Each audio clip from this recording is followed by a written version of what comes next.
मरीज़ कहता है कि मुझे कुछ होने लगा है, बताता कुछ नहीं है, मुझे क्या हो रहा है, मुझे दिल की धड़कन सम टाइम बढ़ जाती है, एंग्जाइटी हो जाती है, मरीज़ परेशान होता है और अंदर ही अंदर मरीज़ को फीलिंग ये आ रही होती है कि मैं मरने लगा हूँ। और ये फीलिंग वो अस्सलाम वालेकुम, आज एक बड़ी दिलचस्प वीडियो के साथ फिर हाज़िर हूँ। माई सेल्फ होम्योपैथिक डॉक्टर हाफिज़ उस्मान, केयर होम्यो क्लिनिक मंडी बागदी। प्रॉब्लम क्या है कि मरीज़ ख़ुद भी परेशान होता है और उसके अलावा हकीम भी परेशान होते हैं, बताता नहीं है कि मजाक उड़ाएंगे। और जब वो डॉक्टर के पास जाते हैं, मोस्टली ऐसे पेशेंट जो है वो हार्ट स्पेशलिस्ट के पास चले जाते हैं या जनरली डॉक्टर के पास जाते हैं। डॉक्टर साहब चेक करते हैं और कहते हैं जी मरीज़ को कुछ भी नहीं है, और मरीज़ ख़ुद भी बताता कुछ नहीं है कि मुझे क्या है, जस्ट उसको एंग्जाइटी हो रही होती है कि मुझे कुछ होने लगा है, मैं मरने लगा हूँ। तो बात करते हैं कि ये सिचुएशन क्यों आती है। उससे पहले चैनल सब्सक्राइब कर लें, वीडियो को लाइक और शेयर करें। पर स्क्रीन पर मौजूद है, आप हमसे रब्ता कर सकते हैं। कोई भी मेडिसन होम्योपैथिक डॉक्टर के मशवरे के बग़ैर इस्तेमाल ना करें। तो चलिए हम बात करते हैं जो हमारा आज का टॉपिक है।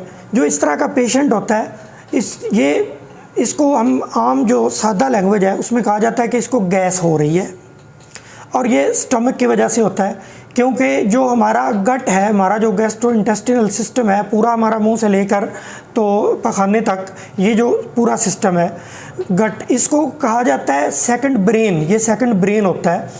और इसके लिए ये क्यों होता है इसमें हम अभी तफसील में बात करते हैं।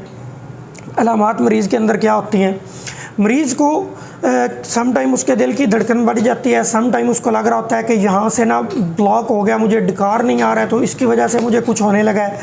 और सम टाइम पेट फूल जाता है, सम टाइम डकारें बार बार आना शुरू हो जाती हैं, लेकिन उन डकारों से मरीज़ को अपनी उस तकलीफ़ में, उस प्रॉब्लम में, उस एंग्जाइटी में कोई रिलीफ़ नहीं मिलता। तो ये सारी अलामात होती हैं। और मरीज़ को अगर आप पूछें कि आपको क्या प्रॉब्लम है तो वो कुछ भी नहीं बता पाता। तो ये प्रॉब्लम बेसिकली गैस प्रॉब्लम इसको कहा जाता है। तो इसके अंदर इसकी जो मेन काजेज़ हैं, सबसे पहले उसके अंदर एंग्जाइटी है। अगर मरीज़ को किसी भी किस्म की परेशानी होगी तो मरीज़ इसमें मुब्तला हो सकता है। वो परेशानी या स्ट्रेस किसी भी वजह से हो सकती है। स्कूल गोइंग जो स्टूडेंट्स हैं, कॉलेज स्टूडेंट्स हैं, उनमें भी ये हो सकती है, घरेलू ख़वातीन में हो सकती है, वर्किंग मैन में हो सकती है। तो किसी भी एज में, किसी भी जेंडर में ये हो सकती है। इसके पीछे मोस्टली कोई ना कोई स्ट्रेस, कोई ना कोई टेंशन, कोई ना कोई परेशानी जो है वो होती है।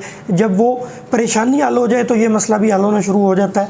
तो इसके लिए, इसके ऊपर कंट्रोल के लिए सबसे पहले हमें उस परेशानी को जो है वो ख़त्म करना होगा, उस स्ट्रेस को हमने कम से कम करना होगा। और उसके बाद इसकी जो मैनेजमेंट है उसके लिए हमें अपनी खुराक जो है उसको बेहतर बनाना होगा। हल्की खुराक, चिकनाई का कम से कम इस्तेमाल, फ़ास्ट फूड, जंक फूड्स कम, बेकरी आइटम्स कम से कम, और फ़ाइन आटा, जो बारीक आटा, मैदा वगैरह ये चीज़ें ना हों। यीस्ट वाली जो चीज़ें हैं लाइक ब्रेड, बिस्किट्स वगैरह, बेकरी आइटम जिनके अंदर यीस्ट यूज़ होता है, वो ना हो हमारी फूड में। चाय और कॉफ़ी का इस्तेमाल कम से कम हो। अगर किसी पेशेंट में ये चीज़ है तो वो चाय और कॉफ़ी का इस्तेमाल बिल्कुल कम कर दे। और स्पेशली खाने के बाद तो चाय के बिल्कुल करीब भी ना जाएं, ऐसे मरीज़ भी और नॉर्मल लोग भी, क्योंकि चाय के अंदर कुछ ऐसी चीज़ें होती हैं जो हमारे जो डाइजेस्टिव एंजाइम्स हैं उनको ब्लॉक कर देती हैं, जिसकी वजह से हमारी फूड जो है वो प्रॉपर डाइजेस्ट नहीं हो पाती। तो चाय और कॉफ़ी का इस्तेमाल कम से कम, और ख़ाली पेट सुबह पानी अवॉइड करें। अगर कोई प्रॉब्लम है किडनी की या इस तरह की, तो उसके लिए वो पेशेंट लें जो नॉर्मल आदमी है, जिसको वो प्रॉब्लम नहीं है या जिसके अंदर ये स्टमक इशू है, उसको खाली पेट सुबह पानी नहीं लेना चाहिए। और ठंडा पानी अवॉइड करें। कोल्ड ड्रिंक्स अवॉइड करें। कम से कम जितनी भी कार्बोनेटेड कोल्ड ड्रिंक्स हैं जो खोलने से शू करती हैं, उनके बिल्कुल करीब भी नहीं जाना ऐसे पेशेंट्स में। और 3 चीज़ें जो है ना वो इसमें स्ट्रिक्टली उनसे परहेज़ करें, चावल, चिकन और चीनी। ये 3 चीज़ें जो हैं इनको अवॉइड करें। उसके अलावा ऐसे मरीज़ जो हैं वो इसमें बेहतरी के लिए क्या इस्तेमाल कर सकते हैं, उसमें खजूर है, उसमें मटन है, छोटा गोश्त, करेला, दाल चना। और ऐसे जो मरीज़ हैं उनके साथ फूड के साथ साथ उन्हें लाइफस्टाइल पे भी थोड़ी सी तवज्जो देना होगी कि वो सुबह और रात की वॉक को जो है वो अपना मामूल बनाएं, लाजमी वॉक करें, थोड़ी कम ज़्यादा जितनी भी वो कर सकें, हल्की फुल्की एक्सरसाइज करें, दोस्तों के साथ बैठें। अगर एंग्जाइटी बहुत ज़्यादा है, परेशानी बहुत ज़्यादा है, तो वो जो अपनी पसंद के लोगों के साथ बैठें, उनके साथ बात करें, उनके साथ शेयर करें, तो उस स्ट्रेस को जो है वो दिमाग से निकालने की कोशिश करें। और जो स्पेशली इस चीज़ के पेशेंट हैं जिनको ये गैस ट्रबल होता है, गैस की वजह से ये परेशानी होती है, वो गर्म पानी, 1 कप गर्म पानी चाय की तरह गर्म, और उसको ऐसे पीना है जैसे चाय पी जाती है। सुबह शाम 1-1 कप लें।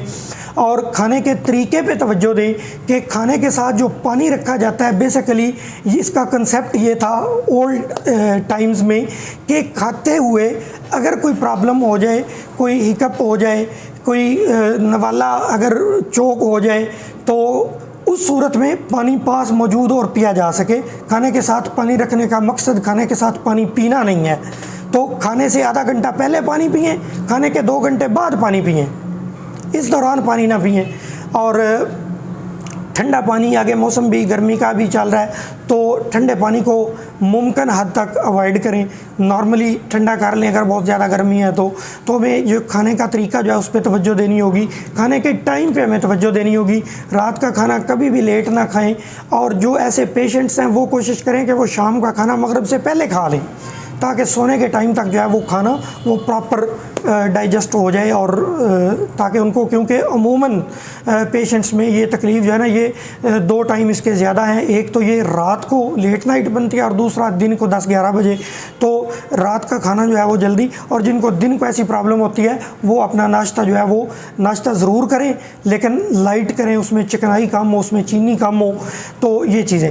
अब हम इसके होम्योपैथिक इलाज के बारे में बात करते हैं तो बड़ी खूबसूरत मेडिसिन है चाइना 6X के अंदर। अगर आपका पूरा पेट फूला हुआ महसूस होता है, आप चाइना 6X लें। अगर आपको जो गैस ट्रबल, अक्सर पेशेंट्स जो आते हैं हमारे पास, तो वो अपनी जो लोकल या अवामी ज़बान में जो बात करते हैं वो कहते हैं जी गैस ऊपर को चढ़ती है। अगर गैस ऊपर को चढ़ती है, दिमाग की तरफ जाती है ऊपर, तो उसके लिए कार्बोवेज बड़ी खूबसूरत मेडिसिन है।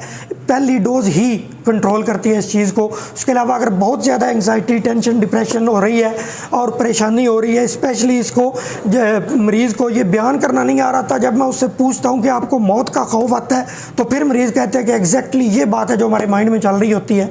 तो उसके लिए एकोनाइट बड़ी अच्छी मेडिसिन है। पहली खुराक उसकी इस चीज़ को कंट्रोल कर देती है। अगर इसके साथ आपको जलन है, एसिड रिफ्लेक्स है, ऊपर की तरफ चीज़ें आती हैं गले में, तो उसके लिए रुबीनिया बड़ी अच्छी मेडिसिन है। अगर पेट के निचले हिस्से में आपको ऐसी कोई भी प्रॉब्लम हो रही है, उसके लिए लाइकोपोडियम बड़ी अच्छी मेडिसिन है। और नक्स वोमिका हमारी ओवरऑल स्टमक के लिए बड़ी अच्छी मेडिसिन है।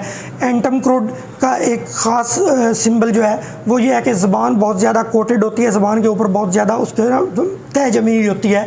तो ऐसी सूरत में एंटम क्रूड बड़ा अच्छा काम करती है। आपका स्टमक, बदहज़मी, डिकारें और एसिड रिफ्लक्स, तो ये सारी चीज़ें जो हैं उनको बड़ा अच्छा कंट्रोल करती है। तो ये कुछ मेडिसिन है। मेरी वीडियोस का मकसद आवाम तक को आगाह करने के साथ साथ ये वीडियोस होम्योपैथिक डॉक्टर्स और होम्योपैथिक स्टूडेंट्स की रहनुमाई के लिए भी होती हैं। तो इसके लिए कोई भी मेडिसिन करने से पहले मशवरा ज़रूर करें। आप किसी भी टाइम हमसे रब्ता करना चाहते हैं तो ऊपर स्क्रीन पर हमारा नंबर मौजूद है, आप हमसे रब्ता कर सकते हैं। बहुत शुक्रिया।